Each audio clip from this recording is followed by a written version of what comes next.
আপনি কোনো একজন নারীকে দেখে বললেন, ভাবি ভাবি আপনাকে এরকম দেখা যাচ্ছে কেন? ভাই কি আপনার সাথে খারাপ আচরণ করেছে নাকি? এত সুন্দরী একটা মেয়ে, আমি হলে তাকে মাথায় করে রাখতাম। ওর মধ্যে তার পুরো ফ্যামিলিকে আপনি আগুন জ্বালিয়ে দিলেন, আপনি তো বুঝেনি না। অথবা পাশের বাসায় গিয়ে কোনো একজন ভাবি অন্য কোনো ভাবিকে বললো, ভাবি কি ব্যাপার, আপনার কাজের মানুষ নাই? আমি তো 3টা কাজের মানুষ নিয়ে চলি, তারপরেও আমার কত কষ্ট, আর আপনার কোনো কাজের মানুষ ছাড়াই আপনি কাজ করেন। অলরেডি তার বাসায় আগুন লাগিয়ে দিয়েছে। আপনার অফিসে কেউ হয়তো গিয়ে আপনাকে বললো, আপনি এত কাজ করেন কেন?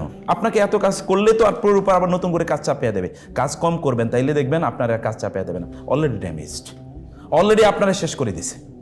হয়তো কেউ আপনাকে বললো, আপনিও তো মানুষ, আপনি এত বোঝা কিভাবে নেন, আমি তো এটা বুঝতেই পারছি না। আপনাই কিন্তু ও শেষ করে দিয়েছে, কারণ ও শয়তান রূপে এসছে। সে কিন্তু আপনার মধ্যে একটা ভালো মানুষের রূপ নিয়ে, শয়তান তো সর্বদাই ভালো মানুষের রূপ নিয়ে আসে, কারণ ও তো শয়তানের রূপ নিয়ে আসলে তো আর আপনি তার কথা শুনবেন না। ও তো ভালো মানুষের রূপ নিয়ে আসবে আপনার কাছে। ও কিন্তু আপনাকে শেষ করে দিল এবং আপনার প্রতিষ্ঠানটাকে শেষ করে দিল। সেও হয়তোবা এই ইন্টেনশন এসছে, আপনি অথবা বুঝতে পারেন না। তার নিয়তি ছিল এটা, সেই কাজই করেছে। আমি বলছিলাম যে আপনার কখনো কখনো একটা স্কারসিটি মাইন্ডসেট আপনার মধ্যে তৈরি করে দেবে। এখানে যা থাকার কথা, এখানে এসি নাই, এত গরমের মধ্যে কাজ করা যায় নাকি?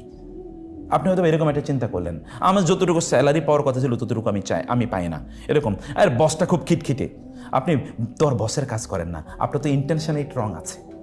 আপনি তো কাজ করার কথা ছিল আল্লাহ সন্তুষ্টির জন্য, তাহলে তো আপনি অন্য কোনো দিকে তাকাতেই নি না। এটা তো আপনার মিশন, এটা তো আপনার ভিশন, এটা তো আপনার profession. You live for this, আপনি তো এর জন্যই বেঁচে আছেন।